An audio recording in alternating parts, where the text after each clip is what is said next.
સુરતમાં સિટી બસના ચાલકો બેફામ રીતે બસ હંકારવાના અનેક કિસ્સાઓ સામે આવતા રહે છે। ત્યારે વધુ એક ઘટના સામે આવી છે ઓલપાડ રોડ પરની, જેમાં ડ્રાઈવર અને કંડક્ટર બંને પીધેલી હાલતમાં એટલે કે રાજાપાઠમાં બસને લઈને ઓલપાડ રોડ પરના ડેપામાં જઈ રહ્યા હતા। ત્યારે આ દરમિયાન બસના ડ્રાઈવરે રસ્તે જતી કારને ટક્કર મારી બસ ખાડીમાં ખાબકી હતી। ત્યારે બંને ભાગી છૂટતા લોકો એક ખેતરમાંથી પકડી બંનેને હાલ ટપોર્યા છે।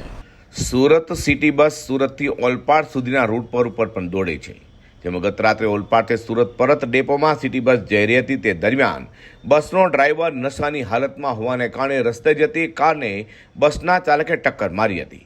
ત્યારબાદ તેને સ્ટેરિંગ ઉપરથી કાબુ ગુમાવતા સિટી બસ રોડની સાઈડની ખાડીમાં ખાબકી હતી। કારને ટક્કર મારતાની સાથે લોકોનું ધ્યાન તે અકસ્માત તરફ ગયું હતું અને મોટી સંખ્યામાં લોકો એકત્રિત થઈ ગયા હતા। આ દુર્ઘટનામાં પહેલા ઓલપાડ સુરત રોડ પર અને વાહન હંકારનારોએ પણ જોયું હતું કે બસનો ડ્રાઈવર ગફલતભરી રીતે બસને હંકારી રહ્યો હતો।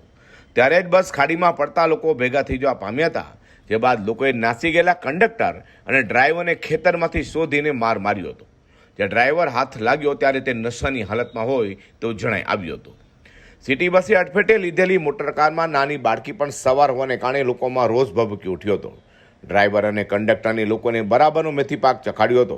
જે બાદ એકત્રિત થયેલા લોકો દ્વારા પોલીસને જાણ કરતા પોલીસ પણ ઘટના સ્થળે દોડી જવા પામી હતી અને ડ્રાઈવર અને કંડક્ટરની લોકોના મારથી બચાવી પોલીસ સ્ટેશન લઈ જઈ કાયદેસરની કાર્યવાહી શરૂ કરી છે। આ મામલે Surat corporation deputy commissioner Kamlesh નાયકે જણાવ્યું હતું કે ઓલપાડથી સુરત ડેપોમાં બસ આવી રહી હતી। તે દરમિયાન આ ઘટના બની હોવાનું જાણવા મળ્યું છે। બસ ડેપોમાં જતી હોવાને કારણે અંદર કોઈ પેસેન્જર નહોતું। કારને ટક્કર માર્યા બાદ બસ ખાડીમાં પડી હતી।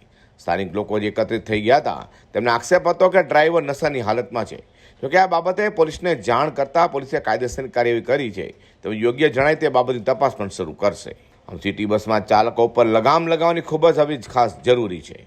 મોટી સંખ્યામાં મુસાફરો સિટી બસ અને બીઆરટીએસ બસનો ઉપયોગ કરે છે। ઓલપાડથી સુરત પર ફરતી વખતે સિટી બસનો ચાલક દારૂના નશામાં ચકચૂર હતો। ડ્રાઈવર એટલે નશામાં હતો કે તેને વાત કરવાની પણ ભાન ન હતી।